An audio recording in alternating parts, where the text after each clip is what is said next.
महाधिवेशनबाट नयाँ र पुराना अनुहारहरू पदाधिकारीमा देखिए। अब नयाँ र पुराना अनुहार देखिनुलाई पुस्तान्तरण भएको भनेर कतिले व्याख्या पनि गर्न थालेका छन्। तपाईँले कसरी लिनुभएको छ? यो पुस्तान्तरण नै भएको हो? होइन, हामीले डे 1 देखि के भनिराखेका थियौँ भन्दाखेरि, मैले स्पेसल्ली यो 14औं महाधिवेशन सम्पन्न हुँदै गर्दाखेरि पार्टीभित्रका शीर्ष नेतृत्वहरू, जसले 60 वर्षभन्दा लामो राजनीतिक अनुभव बोकेको नेतृत्वहरू हुनुहुन्छ, उहाँहरूको नेतृत्वमा र साह्रै धेरै युवाहरूको चाहिँ पदाधिकारी र केन्द्रीय कार्य समितिमा उपस्थिति रहेको निष्कर्षका सहित 14औं महाधिवेशन सम्पन्न होस् भन्ने मेरो चाहना पनि थियो। र 14औं महाधिवेशन सम्पन्न हुँदै गर्दाखेरि त्यसले दिएको परिणामले त्यो कुरालाई इङ्गित पनि गर्दछ। त्यसले गर्दाखेरि यसैलाई नै हामीहरूले अहिलेको मितिमा यो पुस्तान्तरण पनि हो र हस्तान्तरण पनि हो। किन भन्दाखेरि अब साह्रै धेरै राजनीतिक नेपाली राजनीतिको साह्रै लामो अनुभव बोक्नुभएको श्रद्धेय पार्टी सभापति शेरबहादुर देउवाज्यू दोहोरिनु भएको छ र साह्रै धेरै युवाहरू चाहिँ नि पदाधिकारी र केन्द्रीय कार्य समितिमा आउनुभएको पनि छ। त्यसले गर्दाखेरि पुरानो र नयाँ पुस्ताहरूको बिचको साह्रै ठुलो भरोसा र विश्वासमा यो 14औं महाधिवेशनले तोकेको मिति र कार्यविधिहरू हामी पुरा गर्छौँ र 15औं महाधिवेशनमा यिनै नयाँ उमेरहरूले चाहिँ नि 15औं महाधिवेशनलाई नेतृत्व गर्छ। त्यसले गर्दाखेरि यसलाई हामीहरूले पुस्तान्तरण र सँगसँगै कार्यकर्ताको लेभलबाट कुनै नेताले चाहिँ नि दया मायाबाट दिएको भन्दाखेरि पनि कार्यकर्ताहरूले र प्रतिनिधिहरूले चाहिँ दिएको यो चाहिँ यो म्यान्डेट हो। त्यसले गर्दाखेरि यसलाई पुस्तान्तरण र हस्तान्तरण दुईटै भनेर भन्न सकिन्छ। उसो भए यो महाधिवेशनमा देखिएको रूपान्तरण वा पुस्तान्तरण भनौँ या काङ्ग्रेसमा चाहिँ आएको जागरण भनौँ, जे भने पनि यो राजनीतिक रूपमा समाजलाई यसले काङ्ग्रेसको 14औं महाधिवेशनले दिन खोजेको सन्देश चाहिँ के हो? यो 14औं महाधिवेशनले दिन खोजेको एउटा सन्देश के हो भन्दाखेरि चाहिँ अहिले नेपाली काङ्ग्रेसले पुरानो एउटा चाहिँ साह्रै लामो अनुभवको पनि सम्मान होस् र त्यो अनुभवले चाहिँ अनुभवबाट खारिएको नेतृत्वहरूले दिएको गाइडलाइनबाट चाहिँ नयाँ पुस्ताहरूले काम सिक्दै अगाडि बढोस् र पार्टी अब झन्नै तपाईँको 850 क्रियाशील बोकेको पार्टीको चाहिँ त्यो क्रियाशीलताको पुष्टि पनि होस् र साह्रै धेरै युवा मैत्री पार्टीको रूपमा र चाहिँ कम्तीमा पनि अब पार्टी चाहिँ तपाईँको बोल्दाखेरि बोलिने खालको या चाहिँ खोज्दाखेरि मात्रै पाइने भन्ने होइन। नेपाली जनताहरूले हिमाल पहाड तराई मधेसभित्र हरेक बेलामा नेपाली काङ्ग्रेसलाई चाहिँ अब भेट्नु पर्दछ र नेपाली काङ्ग्रेसले हरेक संवेदनाभित्र चाहिँ मलम बनेर चाहिँ उपस्थित हुनु पनि पर्दछ र हरेक त्यस्तो राष्ट्रिय मुद्दाहरूदेखि लिएर हरेक मुद्दाहरूमा वैचारिक स्पष्टता बोकेर चाहिँ अगाडि आउनु पनि पर्दछ। त्यसले गर्दाखेरि यी सबै कुराहरूको स्पष्टता बोकेको पार्टी चाहिँ अहिलेको 14औं महाधिवेशनमा महाधिवेशन प्रतिनिधिहरूले दिएको चाहिँ निष्कर्ष। त्यसले गर्दाखेरि यसलाई हामीले त्यस मानेमा चाहिँ नेपाली काङ्ग्रेसलाई चाहिँ रूपान्तरित पार्टीको रूपमा अगाडि बढ्छ र यसले 21औं शताब्दीको सोचलाई र युवाहरूको चाहिँ साह्रै ठुलो विश्वासलाई चाहिँ यसले बोकिकन अगाडि जान्छ र तिनीहरूलाई विश्वास र भरोसामा राखेर अगाडि बढ्छ भनेर भन्न सक्छ। काङ्ग्रेसको यो 14औं महाधिवेशनको सेरोफेरोमा अलिक बढी सुनिएको चाहिँ काङ्ग्रेसलाई गतिशील, काङ्ग्रेसलाई ऊर्जाशील र विचारको दृष्टिले पनि विचारशील पार्टी बनाउनको लागि उम्मेदवारी मेरो छ भनेर पदाधिकारीमा उम्मेदवारी दिनेहरू अधिकांश उम्मेदवारले त्यसो भनेका थिए। उहाँहरू धेरै त निर्वाचित पनि हुनुभयो। अब साँच्चै काङ्ग्रेस गतिशील पार्टी, विचारशील पार्टी र ऊर्जाशील पार्टी बन्छ? होइन, बन्नै पर्छ। अब किन भन्दाखेरि नेपाली काङ्ग्रेससँग अब यो र त्यो बहानामा चाहिँ नि आफूलाई प्रस्तुत गर्ने अब कुनै पनि विकल्पहरू हामीसँग बाँकी छैन। किन भन्दाखेरि हामीहरूले साह्रै ठुलो वैचारिक स्पष्टताको कुरा गर्दै गर्दाखेरि, गतिशीलताको कुरा गर्दै गर्दाखेरि साह्रै धेरै उठाएको एउटा मुद्दा के थियो भन्दाखेरि चाहिँ नि अब चाहिँ नि युवा पुस्ताहरूमा चाहिँ नि पार्टी चाहिँ नि रूपान्तरित हुनुपर्दछ, पुस्तान्तरण हस्तान्तरण त्यस मानेमा पनि यो कुराहरू उठेको हो र आज त्यो सबै उमेरहरू चाहिँ नि पार्टीमा देखिने गरी देख्न सकिन्छ, ठ्याक्कै महसुसै गर्ने गरी चाहिँ नि देख्न सकिन्छ। त्यसले गर्दाखेरि अब पार्टीले आफूलाई गतिशील बनाउन सकेन यो उमेरहरूको साह्रै धेरै उपस्थितिमा र चाहिँ नि यसलाई विचारको रूपमा यसलाई स्पष्टका साथ अगाडि लान सकिएन भने अब अर्को कुनै विकल्प हामीसँग बाँकी छैन कि अब चाहिँ हामीले 15मा यसो गर्छु 16मा पार्टीलाई यसो गर्छु भन्ने हामीसँग अन्य कुनै पनि विकल्प छैन। त्यस कारणले अब पार्टी गतिशील भएर अगाडि बढ्नै पर्दछ र गतिशीलता वैचारिक स्पष्टताले थप गतिशील बनाउने हो पार्टीलाई। त्यो वैचारिक स्पष्टताको लागि हामीहरूले योभन्दा अगाडि पनि के भन्यौँ भन्दाखेरि यो अधिवेशन विभिन्न कारणहरूले गर्दाखेरि नेतृत्व चयनतर्फ मात्रै चाहिँ नि यो लक्षित रह्यो। तर यो अधिवेशन सम्पन्न हुँदै गर्दाखेरि हामी चाँडै चाहिँ तपाईँको महासमिति बैठक महाधिवेशन प्रतिनिधिहरूको या महासमिति या कुनै त्यस्तो चाहिँ पार्टीको आधिकारिक फोरम चाहिँ अर्गनाइज गरेर हामी चाँडै नीतिगत बहसमा हामी चाहिँ अब प्रवेश गर्छौँ र पार्टीलाई वैचारिक रूपमा चाहिँ स्पष्ट पारेर जान्छौँ। त्यति मात्र होइन, पार्टीको हरेक चाहिँ विभागहरू छन्, चाहिँ विङ्सहरू छन्, यी सबैलाई चाहिँ तपाईँको चाहिँ क्रियाशील बनाइकन चाहिँ पार्टीलाई गतिशील बनाउँछौँ। यसमा दुई मात्रै छैन। अब हामी तपाईँले नीतिगत रूपमा पार्टीको चाहिँ स्पष्टता के हुन्छ त्यो पनि तय गर्छौँ छिटै भन्नुभयो। महासमिति बैठक बसेर कहिले बस्छ? होइन, चाँडै अब धेरै समय छैन। किन भन्दाखेरि हामीहरूले चाहिँ वैचारिक स्पष्टताको निम्ति र नीतिगत स्पष्टता वैचारिक यसलाई जे भन्नुहोस् र पार्टीको चाहिँ हरेक विङ्सहरूलाई चाहिँ क्रियाशील गराएर चाहिँ चाँडोभन्दा चाँडो हिमाल पहाड तराई मधेसभित्र र हरेक भूगोलमा उठ्ने संवेदनशीलताहरूलाई चाहिँ ठ्याक्कै चाहिँ सम्बोधन गर्न सक्ने पार्टीमा रूपान्तरित गर्नका निम्ति अब हामीहरूले वर्ष दिन 1.5 वर्ष कुर्ने हामीसँग समय नै छैन। र त्यसभन्दा पनि अर्को बाध्यात्मक अवस्था के पनि छ भन्दाखेरि हामी चाँडै तिनै तहको चाहिँ निर्वाचनमा हामी गइराखेको अवस्था पनि हो मुलुक। त्यसले गर्दाखेरि त्यो निर्वाचनतर्फ हामी मुलुक जाँदै गर्दाखेरि हामीले चाँडोभन्दा चाँडो चाहिँ तिनै तहको निर्वाचनमा आफूलाई प्रस्तुत गराउँदै गर्दाखेरि वैचारिक स्पष्टताको साथसाथै चाहिँ अन्य धेरै त्यस्ता योजनाहरूका साथ पनि चाहिँ हामीहरू चाहिँ त्यो तिनै तहको निर्वाचनमा पनि उपस्थित हुनुपर्ने हुन्छ र सँगसँगै पार्टीलाई वैचारिक स्पष्टता साथ अगाडि बढेको भनेर कम्तीमा पनि 8.5 लाख क्रियाशील सदस्यहरूलाई चाहिँ हामीले भन्नुपर्ने पनि हुन्छ। त्यसले गर्दाखेरि हामीलाई यो र त्यो बहानामा वर्षौँ चाहिँ समय व्यतीत गर्ने अब हामीसँग समय छैन। हामी चाँडोभन्दा चाँडो तपाईँको 3-4 महिना चाहिँ बढीमा 5 महिनाभित्रमा चाहिँ हामी चाहिँ यो नीतिगत स्पष्टताको निम्ति पार्टीको चाहिँ आधिकारिक फोरमको अर्गनाइज गरिकन चाहिँ हामी चाहिँ त्यसलाई चाहिँ एउटा दिशा दिन्छौँ, हामी दिशाबोध गर्छौँ। उसो भए अब महाधिवेशन यसले चाहिँ नेतृत्व चयन गर्यो। अब 5-7 महिनापछि चाहिँ नीति पनि स्पष्ट गर्ने गरी महासमिति बैठक बस्छ र कार्यक्रम तय गर्छ। एकदम उसो भए नि अब एउटा कुरा के भने अब महाधिवेशन हिजोस्ति सम्पन्न भएको महाधिवेशनतर्फै जाउँ। तपाईँ एउटा प्यानलबाट सहमहामन्त्री पदमा उम्मेदवार हुनुभयो र जित्नु पनि भयो र तपाईँ जुन प्यानलबाट उम्मेदवार बनेर जित्नुभयो पराजय बेहोर्ने तपाईँ आबद्ध प्यानलकै केही उम्मेदवारले चाहिँ घात प्रतिघात भयो भन्ने र भन्नु पनि भएको छ। के कङ्ग्रेसको संस्थापन पक्ष अथवा शेरबहादुर देउवा जो प्रधानमन्त्री उहाँ उम्मेदवार रहेको सभापतिको उम्मेदवार रहेको टिम जो तपाईँ पनि त्यहाँ हुनुहुन्थ्यो, घात प्रतिघात भएकै हो? होइन, त्यस्तो त मैले सुनेको छुइनँ। होइन, घात प्रतिघात भयो भन्ने कुरा मैले सुनेको छैन। होइन, उहाँले चाहिँ घात भयो भन्ने कोणबाट उहाँले कुरा राख्नु भएको छ। होइन, उहाँले भनेको त्यो मैले पनि सुनेको थिएँ। अब कति आधिकारिक हो मलाई थाहा छैन। उहाँले चाहिँ टिमभित्रबाटै मलाई चाहिँ अलिकति घात भयो कि भन्ने खालको उहाँले अनुमान गरेको चाहिँ मैले खबरमा सुनेको छु टिमभित्रबाट। या चाहिँ प्यानल वाइज यो प्यानललाई त्यो प्यानललाई सिद्धाउनका निम्ति चाहिँ सरकारै लागेर चाहिँ भ्यायो भन्ने ढङ्गको त कहीँ पनि सुन्या छैन। होइन, त्यसले गर्दाखेरि होइन, अब त्यो समीक्षा हुँदै जान्छ। किन भन्दाखेरि टिमभित्रको समीक्षा पनि हुन्छ। होइन, त्यो समीक्षा गर्नु पनि पर्छ। तर चाहिँ नि अहिले त्यस्तो खालको चाहिँ अनुभूति केही साथीहरूले व्यक्त गरे तापनि समग्रमा त्यो खालको चाहिँ नि देखिँदैन। र अहिले अब टिम त हुने नै भयो। होइन, टिम हुँदाखेरि चाहिँ नि कोही जित्ने र कोही हार्ने त निश्चित रूपमा हुन्छ र चाहिँ जित्नेले हार्नेलाई पनि थामेर विश्वासमा लिएर नै अगाडि बढ्नुपर्ने हुन्छ।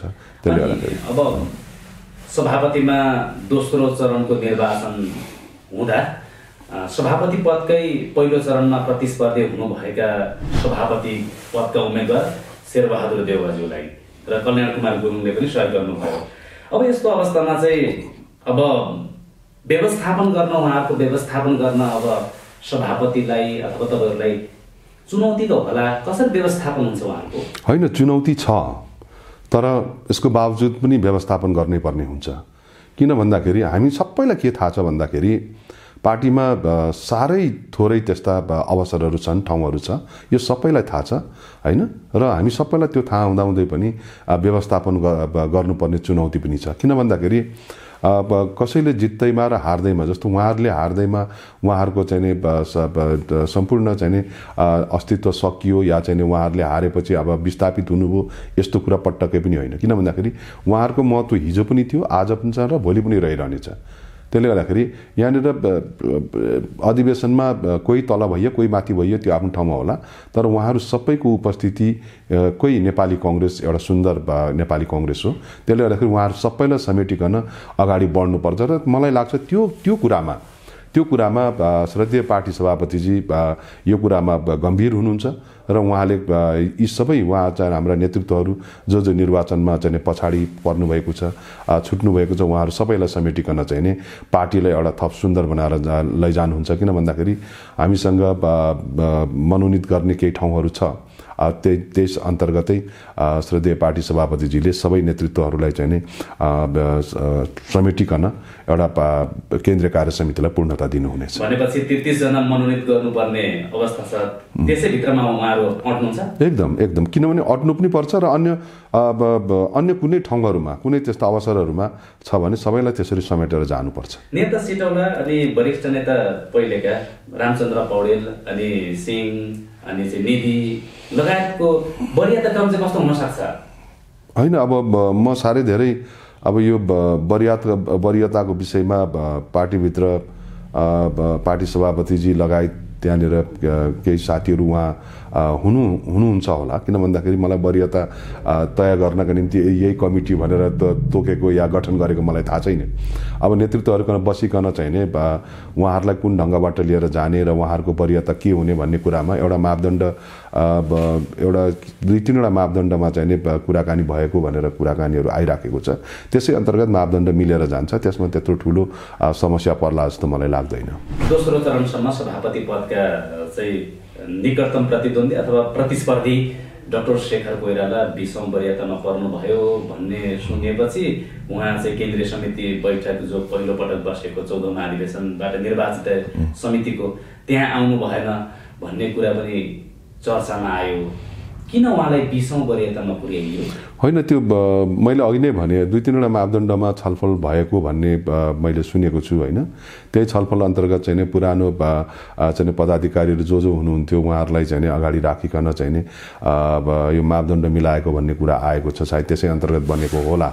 अनि अब उहाँले पहिलो बैठक त्यसै कारणले छोड्नुभयो भन्ने कुरामा त मलाई त्यस्तो त्यो लागेको छैन होइन। उहाँले मलाई के चाहिँ भनिराखेको भन्ने चाहिँ मलाई थाहा थियो भन्दाखेरि, थाहा भन्दा पनि मैले सुने के थिएँ भन्दाखेरि वरियताले चाहिँ सबै कुरा निर्धारण गर्दैन भन्ने कोणबाट उहाँको सकारात्मक कुराहरू नै बाहिर सार्वजनिक भइराखेको थियो भन्ने कुराहरू मैले सुनेको थिएँ। अब त्यो कति सत्य मलाई थाहा छैन, तर चाहिँ नै वरियता तय गर्दाखेरि पहिला चाहिँ पदाधिकारी जो रहनुभएको थियो पदाधिकारीहरूलाई चाहिँ पहिला पदाधिकारी रहेकोहरूलाई अगाडि राखिकन चाहिँ नै त्यस पछाडि अरू साथीहरूलाई चाहिँ राखेर गएको भन्ने खालको कुरा आएको थियो। त्यही ढङ्गबाट सायद त्यो कुराहरू आएको होला। यसैमा जोड्न सान्दर्भिक पनि होला। त्यो 12औं महाधिवेशनमा सुशील कोइरालासँग चाहिँ प्रतिस्पर्धी शेरबहादुर देउवा हुनुहुन्थ्यो। त्यतिखेर उहाँ वरिष्ठ नेता हुनुभयो, पराजित हुनु भएर पनि। र 13औं महाधिवेशनपछि पनि शेरबहादुर देउवा सभापतिको निर्वाचित हुनुभयो, प्रतिस्पर्धी चाहिँ रामचन्द्र पौडेल वरिष्ठ नेता हुनुभयो। अहिले 14औं महाधिवेशनमा किन उहाँ शेखर कोइराला वरिष्ठ नेता नहुने? होइन, यसरी हेर्दाखेरि त्यस्तो देखेन, तर मैले अघि भने के भने भन्दाखेरि पूर्व पदाधिकारीहरूकै चाहिँ उहाँहरू पूर्व पदाधिकारी नै हुनुहुन्थ्यो त्यो बेलामा होइन।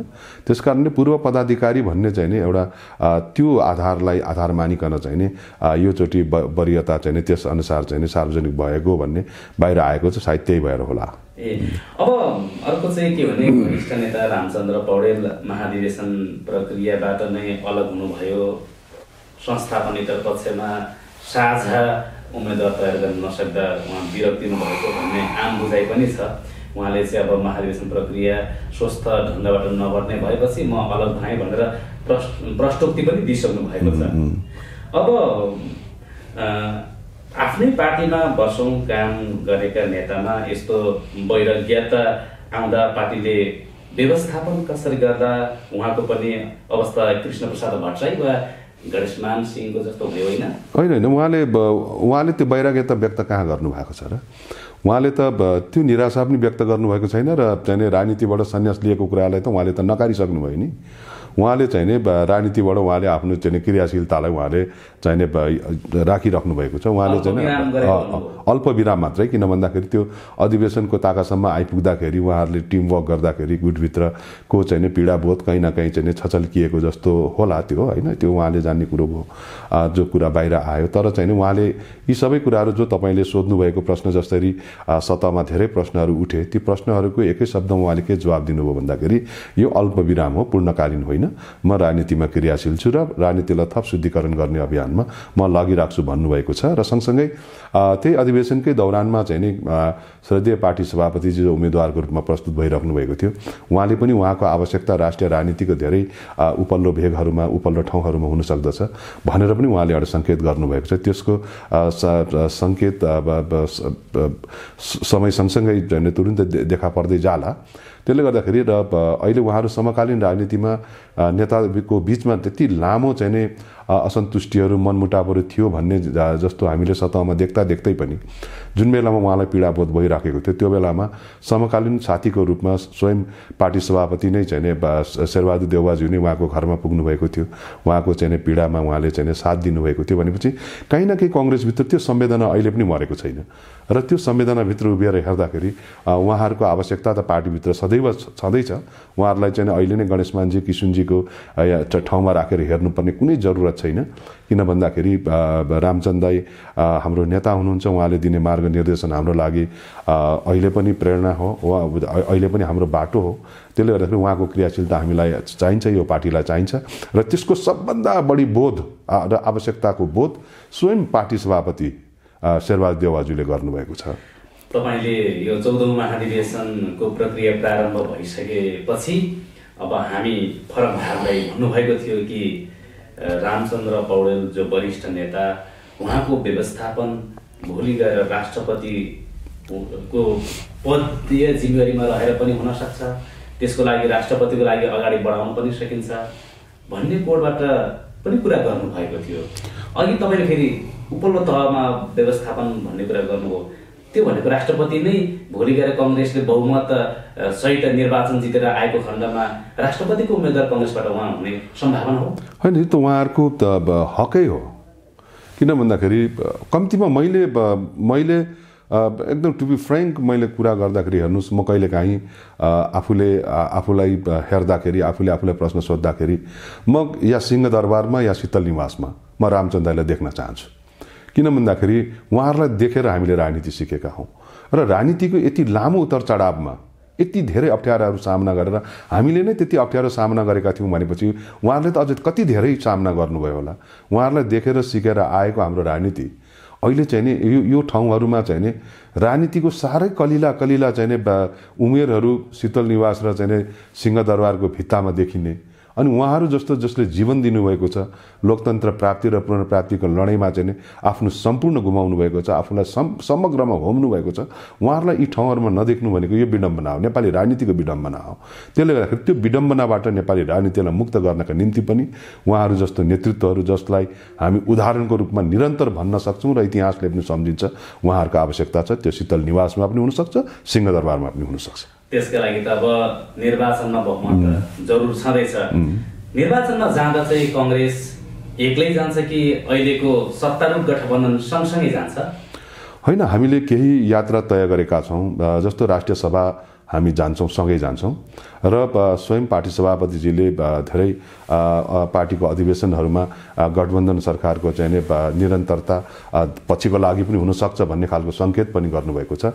र यो सबै कुराले हेर्दाखेरि हाम्रो यो गठबन्धन चाहिँ एकले अर्कालाई थामेर जित्नेसँग मात्रै भन्दाखेरि पनि मुलुक र मुलुकको संविधानलाई जोगाउनका निम्ति पनि, लोकतन्त्रलाई जोगाउनुको निम्ति पनि हो यो गठबन्धन। जसरी चाहिँ 2/3 बहुमत प्राप्त नेकपा एकीकृत नेकपाको चाहिँ सरकारले मुलुकलाई जसरी तहसनस बनाएर लग्यो र इतिहासले साह्रै सानो सङ्ख्यामा सदनभित्र रहेको कङ्ग्रेसलाई फेरि चाहिँ जुन ऐतिहासिक जिम्मेवारी दियो त्यो जिम्मेवारीले के भन्छ भन्दाखेरि चाहिँ नि नेपाली कङ्ग्रेसले अहिले पनि यो सङ्क्रमणकालीन व्यवस्थापनको पाटोलाई चाहिँ नेतृत्व गरिराख्नु पर्दछ र त्यो नेतृत्व गरिराख्नको निम्ति चाहिँ नि राजनीतिक पार्टीहरूको बीचको विश्वास र भरोसालाई कायम राखेर सँगसँगै लिएर जाऊ भनेको पनि छ। त्यसले गर्दाखेरि यो यात्रा मैले अघि भने केही यात्राहरू तय छन्, केही यात्राहरू हामी अब नयाँ कार्य समिति आएको छ, नयाँ म्यान्डेटमाथि उभिएर हामी केही यात्राहरू तय गर्दै जान्छौँ। नेपाली कङ्ग्रेस र माओवादी केन्द्र अथवा नेकपा एकीकृत समाजवादी पार्टी होस् या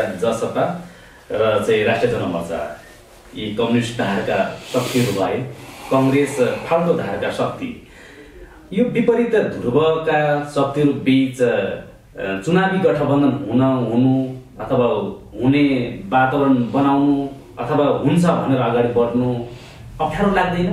चुनौती छ किन भन्दाखेरि नेपाली राजनीतिले यो इतिहासले पनि के भन्छ भन्दाखेरि यी यस्ता खालका उत्तर दक्षिण पूर्व पश्चिम फर्किएका चाहिँ चारतिर फर्किएका टाउकाहरूलाई नेतृत्व कसैले दिन सक्छ भन्दाखेरि त्यो नेपाली कङ्ग्रेसले नै दिँदो रहेछ।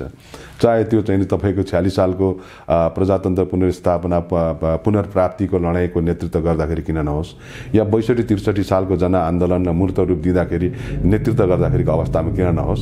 यी सबै चारतिर फर्किएका र विचारले छरपस्टिएका कम्युनिस्टहरू साँच्चै कम्युनिस्ट हुनुहुन्छ कि उहाँहरू हुनुहुन्न यो त बहस छलफल गर्न सकिन्छ, तर अब अहिले देख्दाखेरि कम्युनिस्टहरू भनेर हामीले बुझौँ र विभिन्न सोच राख्नुभएका कम्युनिस्टहरूलाई चाहिँ नेतृत्व पनि डेमोक्रेटिक पार्टी त्यो पनि विशेष गरी नेपाली कङ्ग्रेसले नै दिँदो रहेछ भन्ने कुरा प्रमाणित भएको छ। अब यसलाई अप्ठ्यारो भन्दाखेरि नेपाली कङ्ग्रेसले सबैलाई व्यवस्थापन गरेर चाहिँ मुलुकको अप्ठ्यारोमा सङ्क्रमणकाली व्यवस्थापन गर्नका निम्ति यी सबै अप्ठ्याराहरूलाई एक ठाउँमा राखेर नेतृत्व दिन सक्ने खुबी नेपाली कङ्ग्रेस र नेपाली कङ्ग्रेसको नेतृत्वमा रहेछ भन्ने कुरा इतिहासले प्रमाणित गरेको छ र त्यसलाई प्रमाणित गर्दै जान्छ।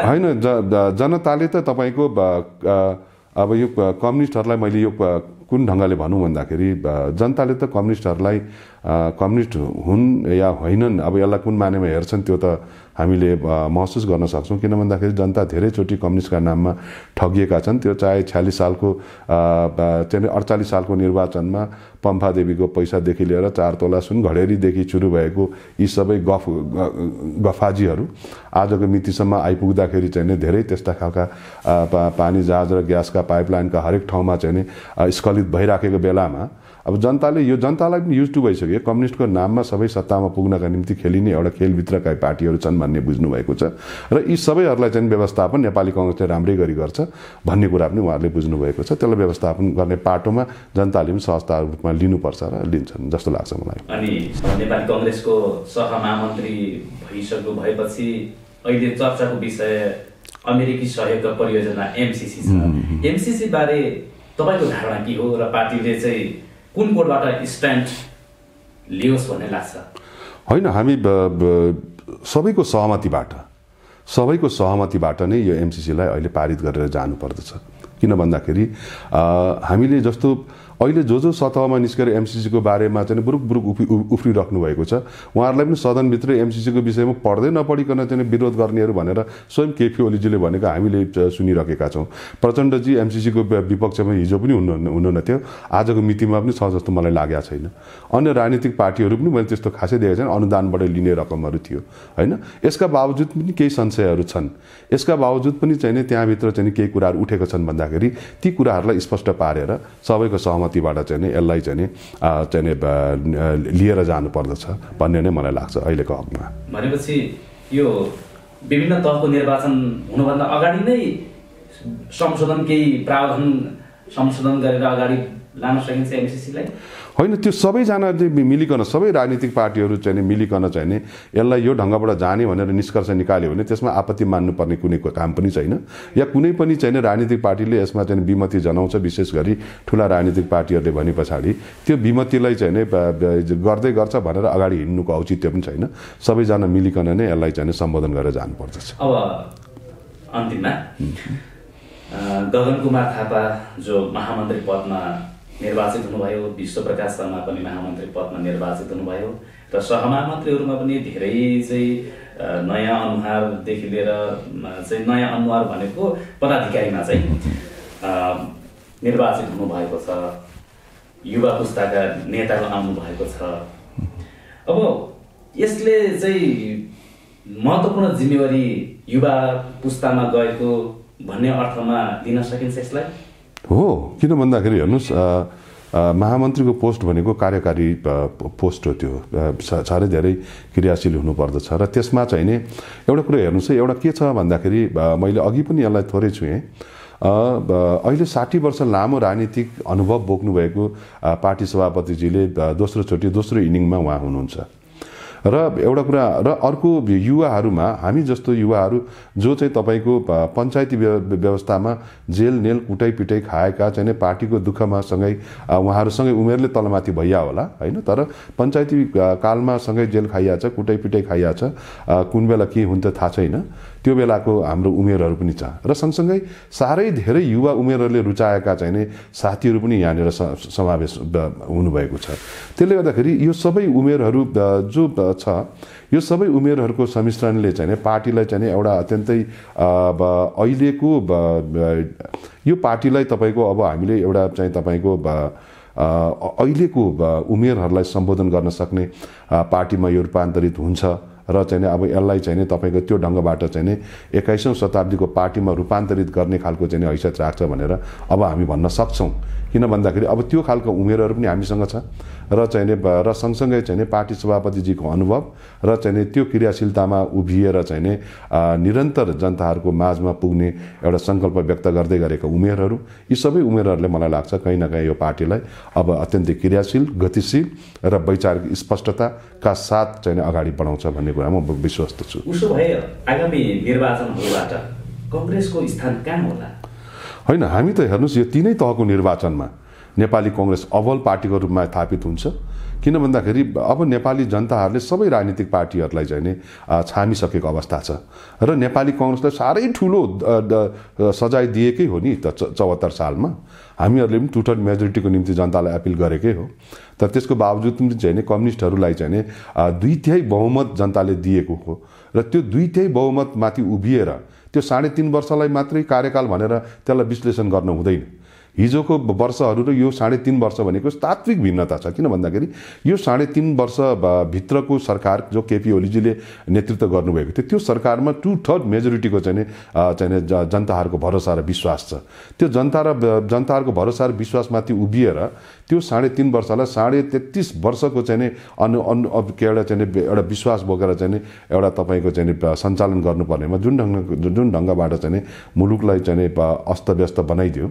अब अहिले चाहिँ नेपाली कङ्ग्रेसलाई सङ्ख्यामा त्यति सानो जो संसदभित्र थियो त्यो पार्टीलाई चाहिँ यत्रो ठुलो ऐतिहासिक जिम्मेवारी जनताले चाहिँ दिएको छ भनेपछि त्यही जिम्मेवारी अन्ततगत मुलुकलाई अप्ठ्यारो पर्दाखेरि सङ्क्रमणकालीन व्यवस्थापन चाहिँ गर्नुपर्ने अवस्था आयो भने इतिहास र जनताले त फेरि पनि फर्केर कङ्ग्रेसलाई नै खोज्दो रहेछ भन्ने विश्वासमाथि उभिएर हामीले हेर्ने भने अब नेपाली जनताले नेपाली कङ्ग्रेसलाई भरोसा गरेको छ, विश्वास गरेको छ र नेपाली कङ्ग्रेसले पनि इतिहासलाई साह्रै नजिकबाट यो अप्ठ्यारोहरूलाई साह्रै नजिकबाट हेरेको छ र आफूलाई त्यही ढङ्गबाट फेरि यो 14औं महाधिवेशनबाट चाहिँ आफूलाई जुन ढङ्गबाट चाहिँ नेपाली कङ्ग्रेसले प्राप्त गरेको छ आफ्नो कार्य समिति, त्यो विश्वासमाथि उभिएर नेपाली कङ्ग्रेसले तीनैवटा स्थानीय यो चाहिँ तीनै तहको निर्वाचनमा आफूलाई उभ्याउँछ र तीनै तहको निर्वाचनमा अव्वल पार्टीको रूपमा आफूलाई चाहिँ प्रमाणित गरेर स्थापित गरेर देखाउँछ। तर एउटा दृष्टान्त प्रस्तुत गर्छु। समय कस्तो भइदियो भने 2074 सालमा नेपालको संविधान जो 72 मा बन्यो र त्यही 72 को संविधान अनुसार चाहिँ भएको तीनै तहको निर्वाचनमा चाहिँ कङ्ग्रेसको स्थिति पहिलो दलको रूपमा रहेन। जति बेला चाहिँ एउटा नेतृत्व एउटा निर्वाचन गराउनु भएको चाहिँ प्रधानमन्त्री शेरबहादुर देउवा हुनुहुन्थ्यो त्यतिखेर, उहाँकै सरकारको पालामा उहाँले नै निर्वाचन गर्नुभयो, अन्ततः चाहिँ पार्टीको स्थिति खुम्चियो। अब अहिले संयोगले फेरि उहाँ नै हुनुहुन्छ सरकारमा र उहाँकै नेतृत्वमा निर्वाचन हुँदैछ। अब कसरी विश्वास गर्ने होला फेरि अबको पालामा चाहिँ उहाँको नेतृत्वमा भएको निर्वाचनबाट कङ्ग्रेस ठुलो पार्टी होला भनेर? होइन, उहाँले भनिसक्नु भएको छ पार्टी त्यो बेलाको जुन खालको सिनेरियो त्यो बेला थियो त्यसलाई चाहिँ मात्रै खालि शेरबहादुरजीको टाउकोमा राखेर मात्रै त्यसलाई विश्लेषण गरियो भने कहीँ पनि पुगिँदैन। मैले धेरै ठाउँमा भनेको छु त्यो बेलामा तपाईँको सत्ता साझेदार राजनीतिक पार्टीहरूको बिचको चाहिँ नि तालमेलले चाहिँ नि बाट नै अगाडि बढेको त्यो बेलामा। तर चाहिँ नि त्यो तालमेलमाथि नेपाली कांग्रेसको चाहिँ नि कांग्रेसमा विश्वास राख्ने जनताहरूले या कार्यकर्ताहरूले जुन भरोसा व्यक्त गर्न सक्नु भएन, त्यसको परिणाम त हामीले स्थानीय तहबाटै प्राप्त गर्दै गरेको अवस्था थियो। र पछिल्लोचोटि चाहिँ नि यो राष्ट्रिय निर्वाचनमा आवधिक निर्वाचन त हामी जाँदै गर्दाखेरि चाहिँ अन्य गठबन्धनमा रहेका पार्टीहरू जो थिए उनीहरूले चाहिँ नि अब जुन ढङ्गको निर्णय गरिकन चाहिँ नि उनीहरू एक ठाउँमा उभिए, त्यसको परिणाम पनि चाहिँ नि हामीले देखिसकेको अवस्था पनि हो। त्यसले गर्दा त्यो बेलामा एक त पार्टीभित्रको अत्यन्तै धेरै आन्तरिक यो तपाईँको अविश्वास पनि थियो र गुटहरू भन्दाखेरि पनि गुटभित्रको उपगुटले चाहिँ साह्रै धेरै गुटहरूलाई अस्तव्यस्त बनाएको अवस्था थियो र गुट अस्तव्यस्त हुँदै गर्दाखेरि शीर्ष नेतृत्वहरूको बिचमा चाहिँ साह्रै ठुलो अविश्वासको खाल्डा खनिएको अवस्था थियो र सँगसँगै भागवण्डाको राजनीतिले चरम सिमाना नागेको अवस्था थियो। 60 र 40 को भागवण्डामा चाहिँ नि एकले अर्कालाई कहाँ के कस्तो त्यसले जुन खालको अवस्था सिर्जना गर्यो त्यो पनि एउटा दुर्भाग्यपूर्ण अवस्था थियो। र पार्टीभित्र मैले अघि भने सैद्धान्तिक स्पष्टता नहुँदाखेरि पार्टीले कदम जमको नारालाई त थापित विधानता त थापित गर्यो, तर व्यवहारमा चाहिँ नदेखेको जस्तो अनुभूति सर्वत्र हुँदाखेरि र चाहिँ कर्णाली, दलित, महिला, मधेसी, अल्पसंख्यक, सीमान्तकृत वर्गहरूले के भने भन्दाखेरि चुनावको आएको बेलामा मात्रै हामीलाई भोटको निम्ति खोज्ने अनि भोलि चाहिँ खोज्दै नखोज्ने, भोलि चाहिँ फेरि वास्तै नगर्ने भन्ने खालका चाहिँ आवाजहरू प्रत्येक भूगोलभित्र चाहिँ उठ्दै गरेको अवस्था थियो। यी सबै कुराहरूलाई मध्यनजर राखेर र सँगसँगै उहाँहरू चाहिँ अर्को चाहिँ हामीसँग प्रतिस्पर्धा गर्दै गरेको राजनीतिक पार्टीहरू जसरी एक ठाउँमा उभिँदै गरेको अवस्था थियो, यी दुईटै कुराहरूले त्यो बेलाको निर्वाचनमा चाहिँ साह्रै ठुलो चाहिँ प्रभाव पार्यो र त्यो प्रभावको कारणले मात्रै नेपाली कांग्रेस चाहिँ सानो आकारमा प्रत्यक्ष निर्वाचनमा सानो देखिएको अवस्था थियो परिणाममा, तर चाहिँ समानुपातिक तर्फबाट नेपाली कांग्रेस अझै पनि बलियो थियो। र अहिलेको अवस्थामा तपाईँले फर्केर हेर्नुभयो भने कांग्रेसलाई चाहिँ फेरि त्यही स्ट्रेन्थमा त्यही खालको अब त्योभन्दा चाहिँ एउटा अब्बल जल चाहिँ एउटा बहुमतको सरकार सञ्चालन गर्दै गरेको पार्टी थियो। यो पार्टीलाई त्यो आफ्नो पुरानो स्ट्रेन्थमा चाहिँ ल्याउँछु भन्ने सङ्कल्प पार्टी सभापतिजीले व्यक्त गर्नुभएको छ र सारथीको रूपमा मैले अघि पनि भने 60 वर्ष लामो राजनीतिक अनुभव उहाँको छ, सारथीको रूपमा उहाँ हुनुहुन्छ र उहाँको चाहिँ तपाईँको त्यो रथलाई चाहिँ तपाईँको चाहिँ लिएर जाने उहाँको चाहिँ सेनापतिहरूमा चाहिँ विभिन्न उमेरका, मैले अघि भने विभिन्न उमेरका चाहिँ हाम्रा उमेरहरू, अझ धेरै युवाहरूले रुचाएका उमेरहरू र साह्रै धेरै युवा उमेरहरूको चाहिँ उपस्थितिले चाहिँ त्यो सारथीहरूका साथ चाहिँ उहाँ अगाडि बढ्नुहुन्छ र यही विश्वासमाथि उभिएर चाहिँ पार्टीलाई अब यो हुन्छ र त्यो हुन्छ भन्ने चाहिँ तपाईँको अविश्वासमाथि उभिएर भन्दाखेरि पनि अब नेपाली कांग्रेसले आफूलाई चाहिँ सशक्त पार्टीको रूपमा र सबभन्दा ठुलो पार्टीको रूपमा र नेपाली कांग्रेस मात्रै चाहिँ यो मुलुकको लागि चाहिँ साँच्चै नै मुलुकको लागि र नेपाली जनताको लागि चाहिँ पार्टी रहेछ भन्ने कुरालाई चाहिँ प्रमाणित गर्नु पनि पर्नेछ। त्यसको लागि चाहिँ नेपाली कांग्रेस र स्वर्गीय पार्टी सभापतिजीको नेतृत्वमा चाहिँ हामीले त्यो आकार चाहिँ एउटा ठुलो पार्टीको आकार, बहुमतको सरकार बनाउने आकार, 2/3 मेजोरिटीको आकारमा हामीहरू थापित हुन्छौँ। फरक संवादमा विचार व्यक्त गरिदिनु भयो। धन्यवाद। धन्यवाद सरिता।